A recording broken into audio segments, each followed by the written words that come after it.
ছেলে আমার মস্ত মানুষ, মস্ত অফিসার। ডক্টর মোহাম্মদ আব্দুল আওয়াল জাহাঙ্গীরনগর বিশ্ববিদ্যালয়ের অধ্যাপক ছিলেন। ভাগ্য ফেরে তার ঠাঁই এখন বৃদ্ধাশ্রমে।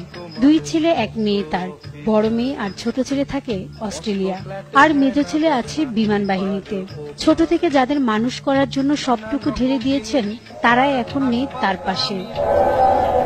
ছেলে মেয়েদেরকে আমি মানুষ করেছি, কিভাবে করেছি ওরা ভালো করেই জানে।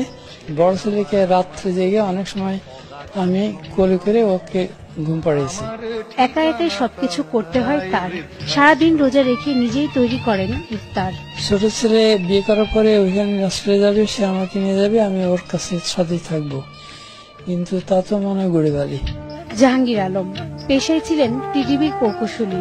নিজের হাতে গড়া বাড়িতে ছেলে মেয়েরা স্বাচ্ছন্দ্যে বিচরণ করলেও তার ঠাঁই হয়েছে বৃদ্ধাশ্রমে। আমার 2 মেয়ে 1 ছেলে। বড় মেয়ে ছিল MBBS BCS স্টেট মেডিকেল কলেজের মেডিকেল অফিসার। তারপর ছেলে অ্যাকাউন্টিং এ অনার্স মাস্টার্স, সে এক কলেজের প্রফেসর। খালিকুর রহমানও ছিলেন প্রকৌশলী। প্রায় 9 বছর স্বজনদের সান্নিধ্য থেকে বঞ্চিত। বর্ণাঢ্য জীবনের স্মৃতিচারণ করেন আর প্রকাশ করেন তার লেখায়। বাবাকে বুঝতে হবে, তার মনের ভালোগুলো করতে হবে, ভাবনাগুলো মনে রাখতে হবে, তার সব আচরণের উদ্দেশ্য সন্তানের মঙ্গল কামনা। 3 নম্বর, বাবাকে সামাজিক অনুষ্ঠানের সঙ্গে করে নিয়ে যেতে হবে। নাতি নাতনির সহচর্য থেকে বঞ্চিত করা যাবে না। আমরণ বৃদ্ধাশ্রমবাসীদের জীবনের গল্প মানুষের কাছে খুব পরিচিত।